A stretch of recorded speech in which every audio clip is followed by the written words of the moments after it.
এই তোমার ওটা এত গরম হয়ে আছে কেন? কেন এটা গরম হয়ে আছে সেটা কি তুমি জানো না? জানি না তো, কেন বলো তো? তোমার ভালোবাসা পাবার জন্য এটা ছটফট করছে, একটু ভালোবাসা দাও না। ভালোবাসা আবার কেমন করে দেয়? আমি তো ভালোবাসা দিতে জানি না। তুমি সব জানো, আমি বললাম দেখে দিতে পারছো না, বুঝেছি। আমি সবসময় আমাকে নিজের থেকে দূরে রাখতে চাও কেন? যা বাবা, আমি আবার কখন তোমায় আমার কাছ থেকে দূরে রাখলাম? সকাল সকাল এটা গরম হয়ে আছে দেখে জিজ্ঞেস করলাম কেন গরম হয়ে আছে। জানো না? আর কেন গরম হয়ে আছে? ঠিক আছে, জানতেও হবে না, ছেড়ে দাও। আমি এটাকে কেটে ফেলবো এখন। ওমা, এটাকে কেটে ফেলবে কেন? এটাকে কেটে ফেললে তো অনেক ঝামেলা হবে। কিসের ঝামেলা হবে? ওটা তো গরম হয়ে গিয়ে তোমায় বিরক্ত করছে, তাই এটাকে কেটেই ফেলবো।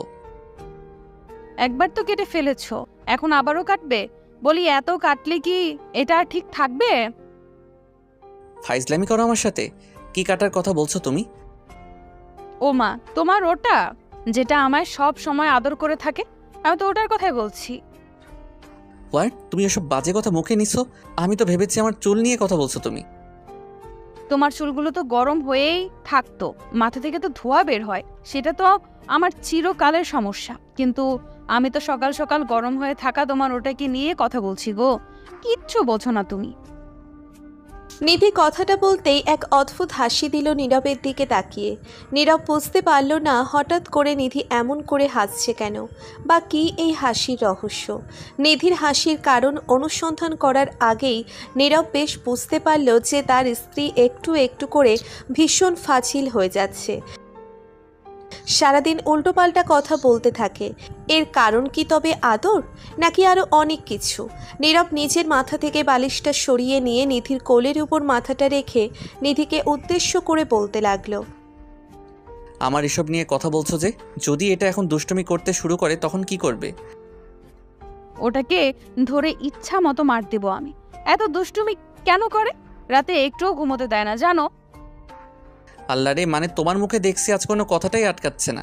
এমন করে বললে কিন্তু এখনই শুরু হয়ে যাবে। কি শুরু হবে? আমিও একটু শুনি তো। ও মা, জানো না বুঝি কি শুরু হবে? না, জানি না তো, একটু জানিয়ে দাও না দেখি। নিধি কথাটা বলতেই নীরবের মনের মধ্যে দুষ্টুমি বাসা বাঁধতে শুরু করে।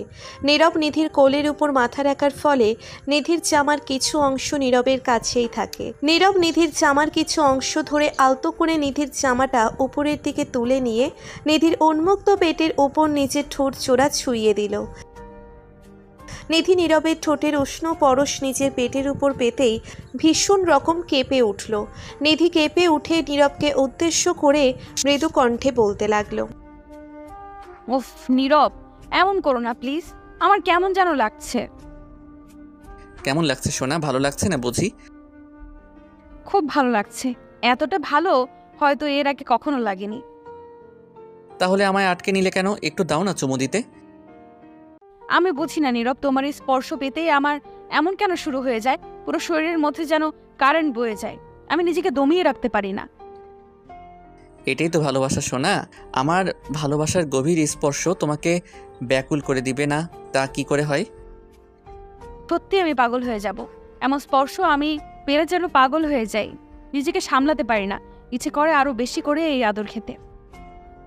তাই সোনা, দিচ্ছি, আরও বেশি করে আদর দিচ্ছি। তোমাকে পাগল না করে আমার যে শান্তি হয় না। নীরব কথাটা শেষ করতেই নিধির নাভির উপর নিজের ঠোঁটজোড়া ছুঁইয়ে দিল। নিধি নীরবের চুলগুলো ধরে নিজের নাভির উপর নীরবের মাথাটা শক্ত করে চেপে ধরে আছে। মনে হচ্ছে নীরবের মাথাটা নিধি নিজের নাভির মধ্যে ঢুকিয়ে নিবে। নিধি পরম শিহরণে নিজের চোখজোড়া বন্ধ করে ফেলল। নিজের মধ্যে একটা অন্যরকম ভালো লাগা কাজ করছে তার। নীরব পরপর চুমু খেয়ে চলেছে নিধির নাভির উপর।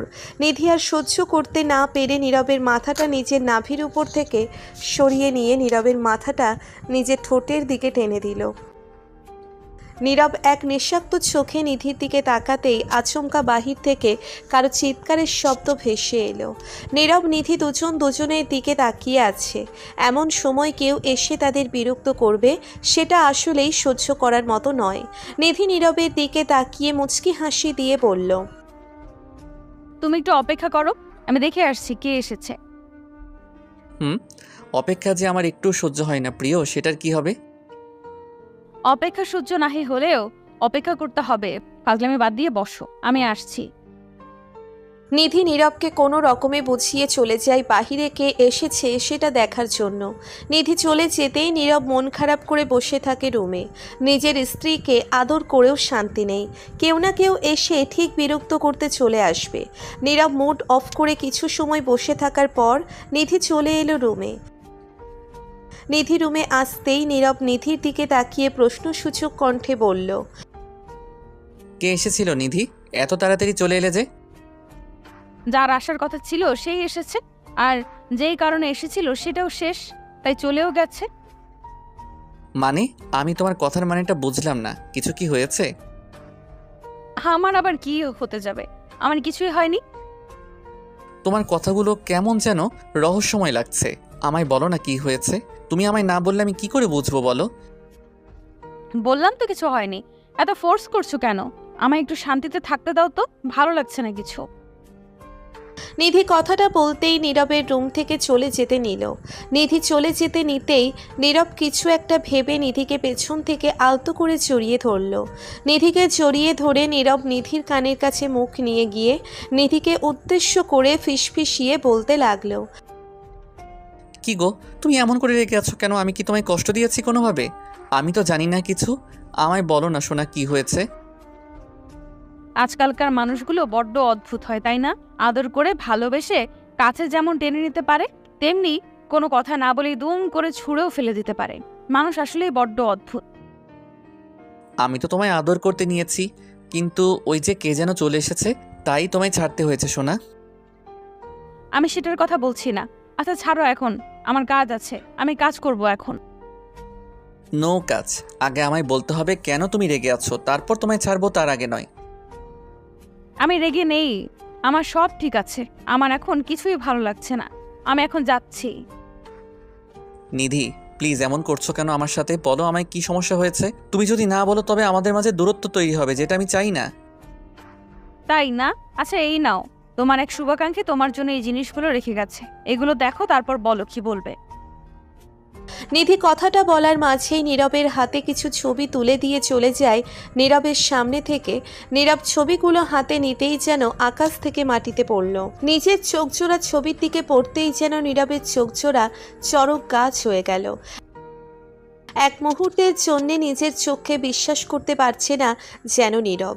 নীরবের হাতে আছে একটা মেয়ের সাথে অন্তরঙ্গ সময়ের কিছু গোপন ছবি, যেগুলো আসলে পুরোটাই মিথ্যে। নীরব নিজের স্ত্রী ছাড়া অন্য কারোর সাথে কখনো কোনো প্রকার রিলেশন তো দূর, ভালো করে কারোর সাথে কথাও বলে না।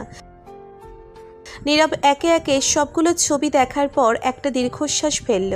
নীরব এই ছবির সম্পর্কে আগে থেকে কিছু জানতো না। নীরব এই ছবিগুলোর কারণে দীর্ঘশ্বাস ফেলেনি। নীরব তার স্ত্রীর তার প্রতি বিশ্বাসটা দেখে একটা দীর্ঘশ্বাস ফেলল। নীরব ছবিগুলো টেবিলের উপর রেখে সোফার উপর বসে পড়ল। নিধি কিছু সময় পর রুমে ফিরল চা হাতে নিয়ে। টেবিলের উপর চাপ রাখতে গিয়ে নিধি ছবিগুলোকে দেখতে পায়। নিধি ছবিগুলোর দিকে তাকিয়ে নীরবকে উদ্দেশ্য করে বলতে লাগলো, কি ব্যাপার, ছবিগুলো দেখে মন খারাপ হয়ে গেল নাকি? না তেমনটা না। মন খারাপে কি আছে? তাহলে ছবিগুলো এদিক ওদিক ছড়িয়ে ছিটিয়ে রেখেছো কেন? আচ্ছা ভালো কথা, মেয়েটা কে? কোন মেয়েটা? এই যে ছবিতে থাকা মেয়েটা, যার সাথে তোমার এত ঘনিষ্ঠ সম্পর্ক আছে, যে তার সাথে এক বিছানায় শুয়ে পড়েছো তুমি। কে আর হবে? হবে হয়তো আমার বিশেষ কোনো প্রিয়তমা, তাই তো ছবিগুলো যত্ন করে আমার কাছে পাঠিয়ে দিয়েছে। প্রিয়তমার নাম কি, কোথায় থাকে? খেয়ালি না করে বলো, আসলে কে সে? আমি তো জানি না কে সে। যে তোমায় ছবিগুলো দিয়ে গেছে তাকে জিজ্ঞেস করনি কেন? তার থেকেই তো ভালো উত্তরটা পেয়ে যেতে।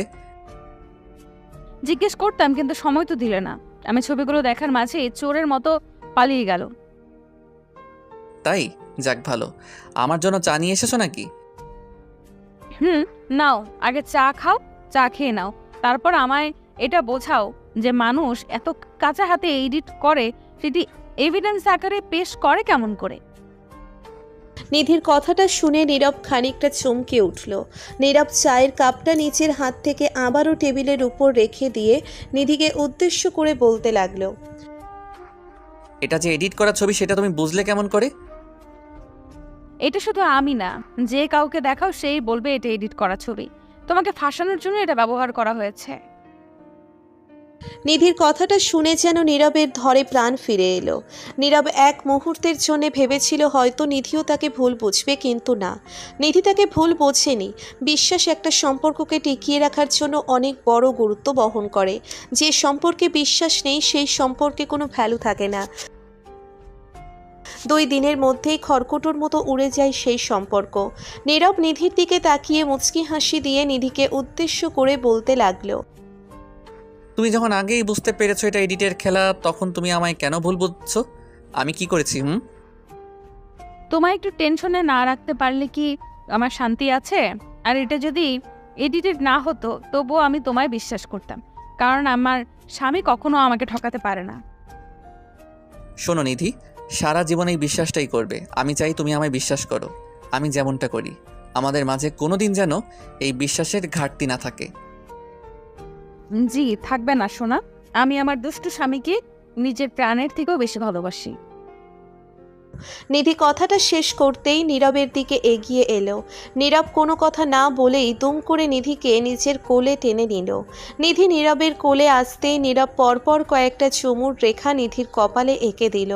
নিধি নীরবের ঠোঁটের ছোঁয়া পেয়ে চোখ বন্ধ করে অনুভব করল নীরবের ঠোঁটের পরশ।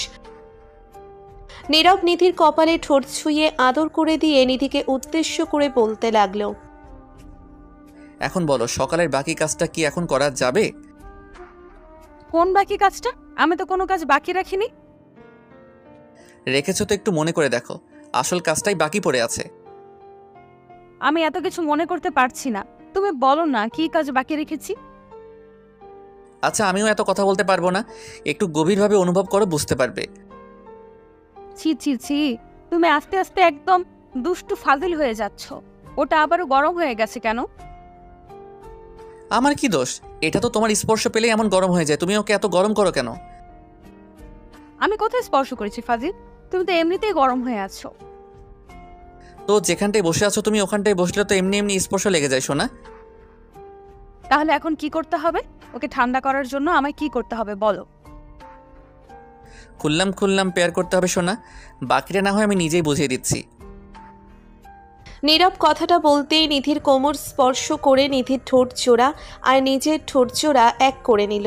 নিধি আগে থেকেই জানতো নারী দুষ্টু স্বামী তার সাথে এমনটাই করবে, তাই নিধি আগে থেকেই প্রস্তুত ছিল আদর খাওয়ার জন্য।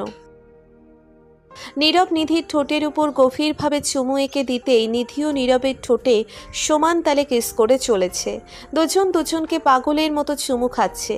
নীরব নিধির ঠোঁটে আদর করার পাশাপাশি নিজের হাত দিয়ে নিধির কোমরে হাত বুলিয়ে দিচ্ছে। কিছু সময় এমন করে আদর করার পর নীরব দুম করে নিধিকে নিজের কোলে তুলে নিল।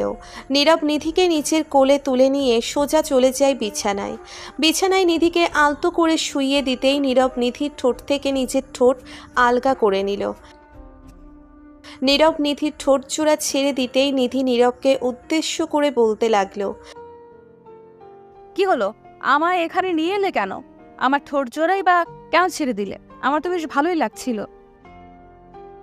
ওগো আমার আদর পাগলি বউ, তোমার দুষ্টু বরকে কি এখনো চিনতে পারোনি তুমি?